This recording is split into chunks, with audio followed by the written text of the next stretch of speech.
Cop arrests the wrong black woman, panics the moment he sees her federal agent badge. The street pulsed with the rhythm of rush hour, horns blaring, footsteps clattering, and the distant wail of sirens weaving through the city's heartbeat. Aisha Carter, a 38-year-old federal agent, moved with purpose through the crowd, her blazer sharp against the fading light. Her day had been long, endless briefings, a case cracking open, and now, a quick stop for coffee before heading home to her daughter, Nia. She didn't notice the patrol car trailing her, its lights dim but watchful. Officer Daniel Hayes, 34, sat behind the wheel, his jaw tight. The radio crackled with a description. Black female, mid-30s, dark jacket, suspected in a robbery. His eyes locked on Aisha. To him, she was just another match too close to the profile to ignore. He stepped out, hand on his holster, voice cutting through the dusk. "Ma'am, stop right there. Hands where I can see them." Aisha froze, her stomach dropping. She'd been here before, not as an agent, but as a black woman in America.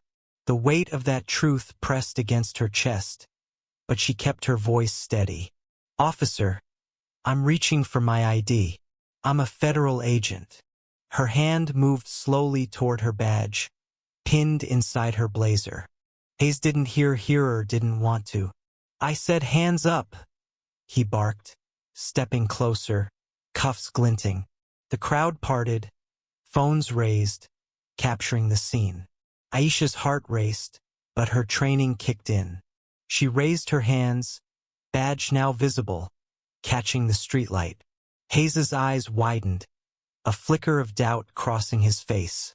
That's a badge?" he stammered, his voice cracking. Across the street, 19-year-old Jamal Carter, no relation to Aisha, watched, his phone trembling in his grip. He'd been filming for his community blog, exposing tensions between police and black residents. His lens zoomed in, catching Hayes's panic, Aisha's defiance. But something else stirred in Jamal, a memory of his older brother, stopped and humiliated years ago, never the same since. He shouted, "She's a Fed, man. Back off."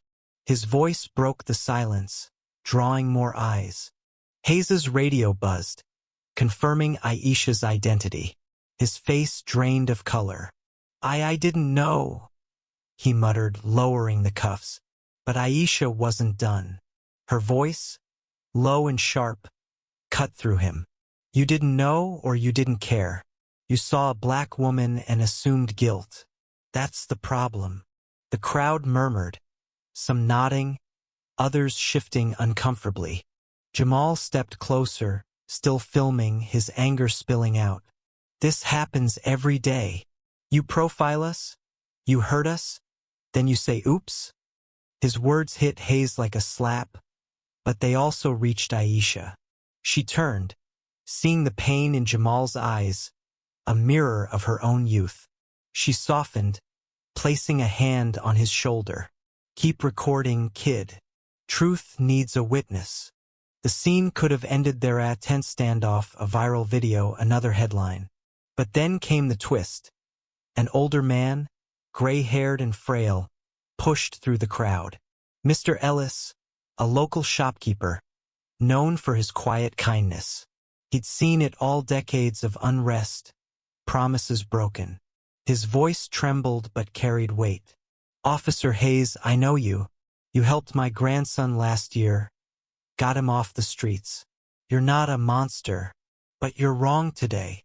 The words stunned Hayes, who looked away, shame creeping in. Mr. Ellis turned to Aisha. "And you, Agent Carter, I've seen your face in the papers. You fight for us. But don't let this make you hard. We need you whole." His words landed like a bomb, shifting the air.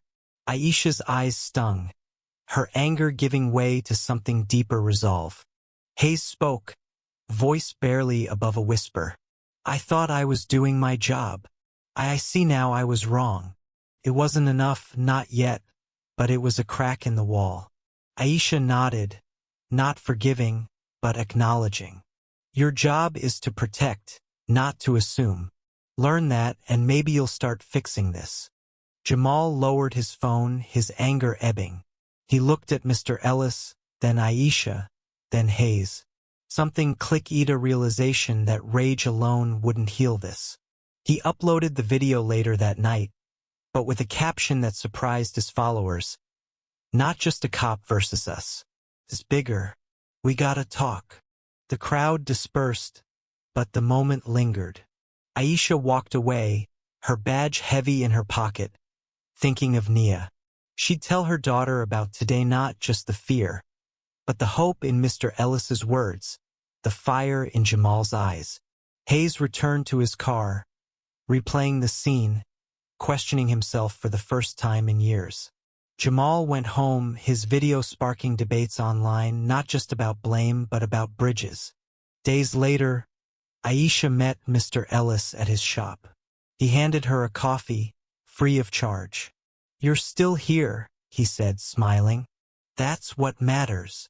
She nodded, knowing the fight wasn't over, but feeling stronger for it. Jamal started a community forum, inviting Hayes, who showed up, nervous but willing. It was messy, raw, but it was a start. The city moved on, but the story didn't fade. It lived in conversations, in Jamal's blog, in Aisha's quiet moments with Nia. It lived in Hayes's decision to take a bias training course, unprompted. It lived because people chose to carry it forward, to wrestle with its truths. This wasn't just about one arrest, one badge, one video. It was about the weight of assumptions, the cost of division, and the fragile, stubborn hope that people could change. Aisha, Hayes, Jamal, and Mr. Ellis, they were all part of something bigger, a story still unfolding. What do you think? Can justice heal when trust is broken? Or is the divide too deep? Share your thoughts.